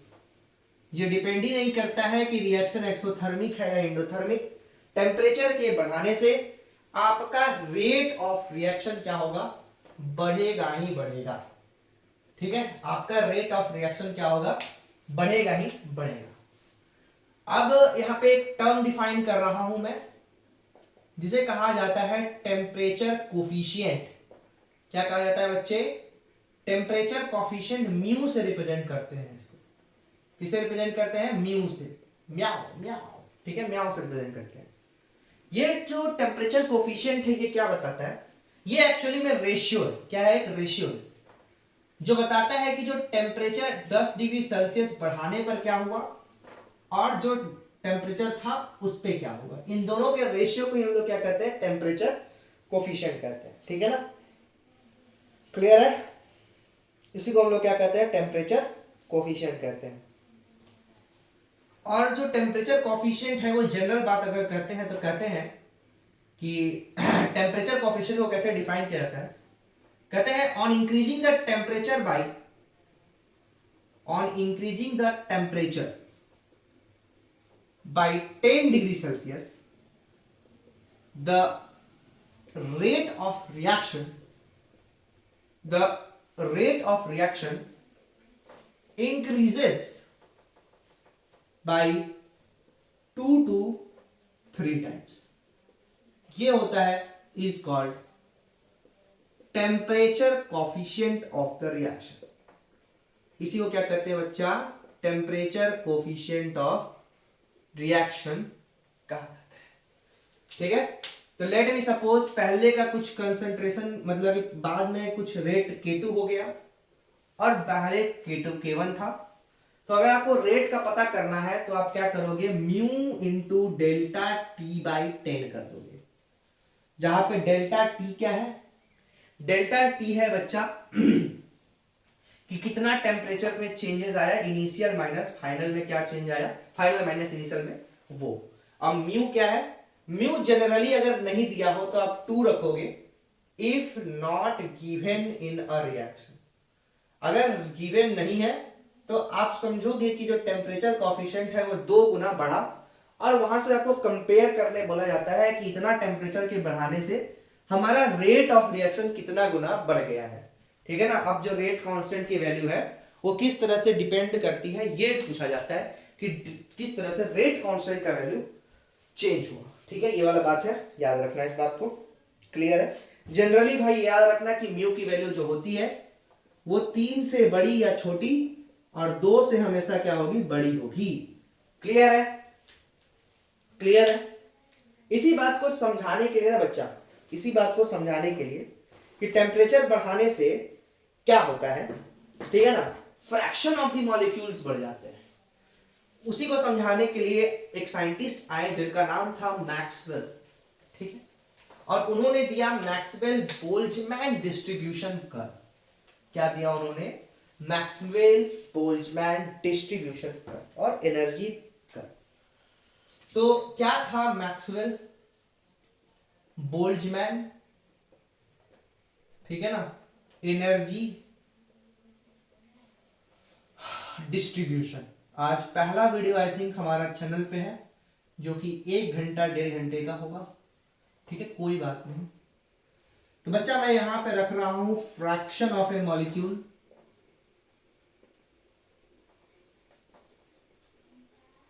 ठीक है, और इधर रख रहा हूं टेम्परेचर। ठीक है, जब कुछ टेम्परेचर पे कुछ फ्रैक्शंस ऑफ द मॉलिक्यूल्स कुछ ऐसे थे, जब कुछ टी टेम्परेचर था। ठीक है, जैसे ही हमने टेम्परेचर को बढ़ाया, टेम्परेचर के बढ़ाते ही क्या हुआ, fraction of the molecules increase कर। ध्यान से देखो, यही वाला है। पहले मॉलिक्यूल्स कितने थे, इतने थे, है ना। लेकिन जैसे ही मैंने कुछ टी डिग्री टेम्परेचर बढ़ाया, 10 degree temperature, T degree temperature बढ़ाया, तो आप देख सकते हो कि इतना ही दूर में फ्रैक्शंस ऑफ द मॉलिक्यूल्स क्या हो गए, बढ़ गए। हाँ सर, बढ़ गए। तो यही इन्होंने बताया कि जब हम टेम्परेचर को बढ़ाते हैं तो एक्चुअली में रेट ऑफ रिएक्शन के बढ़ने का क्या कारण है।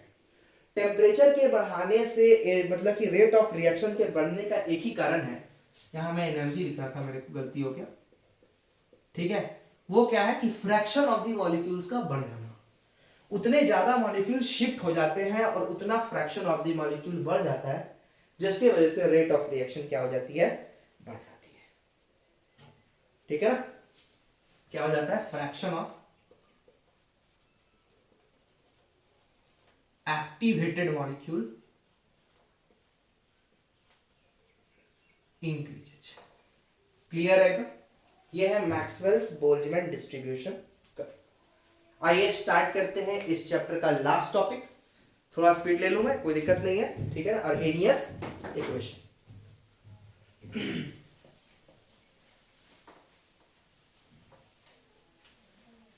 ठीक है, अर्हेनियस इक्वेशन।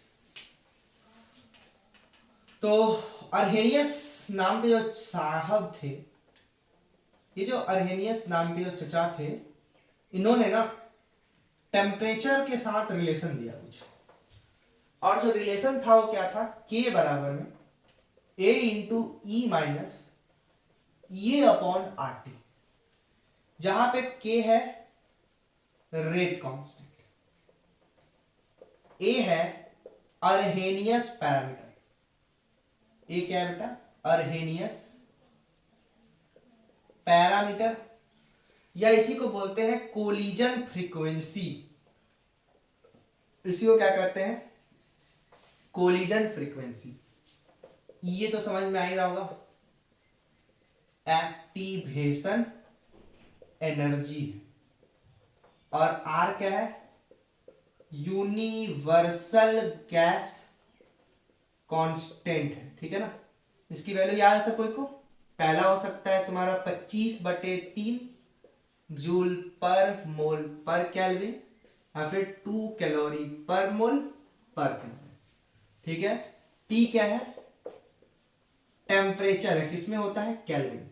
और जो बेटा ये जो E माइनस आर टी है ना, इसको बोलते हैं fraction of the activated molecule, बहुत इंपॉर्टेंट है, fraction of the activated molecule क्या कहलाता है, ये fraction of the activated molecule, ये क्या कहलाता है, fraction of the activated molecule कहलाता है। क्लियर है, इसे क्या कहते हैं हम लोग बच्चे, fraction of the activated molecule. आइए इसके लॉगरिथमिक फॉर्म को देखते हैं, किस तरह से लॉगरिथमिक फॉर्म में ये इक्वेशन दिखता है। देखो जरा लॉगरिथमिक फॉर्म में इसका इक्वेशन देखो। तो बच्चा मैंने बताया कि k बराबर में a इंटू ये अपॉन आर टी होता है, क्या होती है, आर टी। लॉन ले लो सब जगह, लॉन लोगे तो क्या होगा, ln k is equal to ln a plus, ठीक है ना, ln e माइनस ये अपॉन आर। क्या लिख सकता हूं, लोन के इक्वल टू लोने माइनस ये अपॉन आर टी इंटू लोनी, ठीक है। लोनी का वैल्यू 1 होता है, लोन के इक्वल टू माइनस ये upon R T plus ln A, ये पहला इक्वेशन है। देख सकते हो k is directly proportional to 1/t है, विद नेगेटिव साइन के साथ, मतलब कि टेम्परेचर के बढ़ाने से ओवरऑल रेट ऑफ रिएक्शन बढ़ रहा है, ये बात समझ में आ गया। लॉग के फॉर्म में से क्या लिख सकता हूं, log k is equal to minus ये upon 2.303 R T plus log A, ये लिख सकता हूं, हाँ सर आप लिख सकते हो, ठीक है, लोग ए। क्लियर एकदम, क्लियर एकदम, ठीक है। दो इक्वेशन को कभी कभी कंपैरिजन करने के लिए भी आता है, कंपेयर करो, कैसे करोगे, ठीक है। मान लो कि कोई रिएक्शन हुआ, T1 टेम्परेचर पे K1 था, T2 टेम्परेचर पे वैल्यू K2 था, T2 बड़ा है T1 से, पहले के लिए इक्वेशन बनाओगे log K1 equal to minus ये अपॉन 2.303 R T1, बोलो, plus log A, log K2 is equal to क्या लिखोगे, माइनस ये upon 2.303 R T2 plus log A, बोलो, लिखोगे, दोनों को डिवाइड कर दोगे, K2 से बड़ा है तो log K2 by K1 is equal to ये upon 2.303 R 1 upon T1 minus 1 upon T2। बड़ा ही फेमस इक्वेशन है बेटा, इसके ऊपर में सवाल तो खूब पूछे जाते हैं, ये इंपॉर्टेंट है, ये इंपॉर्टेंट है, ठीक है, ये इंपॉर्टेंट है, ये इंपॉर्टेंट है, ठीक है। ये अर्हेनियस फैक्टर का इक्वेशंस हो गए, और ये अर्हेनियस इक्वेशन मैंने बना दिया। कभी कभी इसका क्या करता है, डिफरेंशियल फॉर्म पूछ लेता है, क्या कर लेता है, डिफरेंशियल फॉर्म पूछ लेता है, ठीक है। जैसे वहां पे हम लोग कैप्रॉन्स इक्वेशन पढ़े थे थर्मोडायनेमिक्स में, वैसे ही यहां पर होता है d ln k upon dt is equal to delta ये अपॉन माइनस के साथ आर टी स्क्वायर, ठीक है। वहीं पर वो जो जब हम लोग थर्म के क्या बोलते इक्विलिब्रियम पढ़ रहे थे, तो ये कहता है d l n K equilibrium upon d t is equal to minus delta H upon R T square. ठीक है, ठीक उसी प्रकार से इसका ये इक्वेशन बनता है। ठीक, तो बच्चों यही तक था आज का लेक्चर। आई होप आपको ये सारी चीजें समझ में आई होंगी। ठीक है, हम लोगों ने कोशिश ये की है कि सारी की सारी न्यूमेरिकल इसकी मैं कंप्लीट करूंगा अगले वीडियो के अंदर में। ठीक है, मैंने सारी थ्योरीज पढ़ा दी है, कुछ ग्राफ्स छूट रहे हैं ना, उन ग्राफ्स को भी हम लोग क्या करेंगे ना कि क्वेश्चंस के फॉर्म में कवर कर लेंगे। ठीक है, क्वेश्चंस मैंने जैसे पहले कराया था फर्स्ट ऑर्डर काइनेटिक्स के अंदर, ठीक उसी प्रकार से क्वेश्चन सीरीज जो आएगी इसके बाद से प्रैक्टिस क्वेश्चन सीरीज, उसके अंदर कंप्लीट कर लेता हूँ। आप लोग यहाँ तक के घर जाके सारे के सारे रिवाइज करें। पूरी की पूरी केमिकल काइनेटिक्स यहाँ पर आपकी खत्म होती है। ठीक है, और एक प्रैक्टिस सेशन मन करे तो आज रात में आएगा या फिर हो सके तो अगले दिन आपको ये मिलेगा। ठीक है, पूरी की पूरी जो सीरीज है वो आपको मिलेगी। और इसके बाद हम लोग इनऑर्गेनिक केमिस्ट्री स्टार्ट करने जा रहे हैं। इनऑर्गेनिक में टेंशन नहीं लीजिए, जितना मैं बताऊंगा उतना ही आपको करके जाना है। उसके बाहर आपको इनऑर्गेनिक में एक भी सवाल देखने को नहीं मिलेगा, ये मेरी श्योरिटी है। ठीक है, इसमें कोई दिक्कत नहीं है, आपको कोई प्रॉब्लम नहीं आएगा। ये मेरी श्योरिटी है कि आपको कोई भी क्वेश्चन इनऑर्गेनिक का मेरे बताए हुए से बाहर आएगा।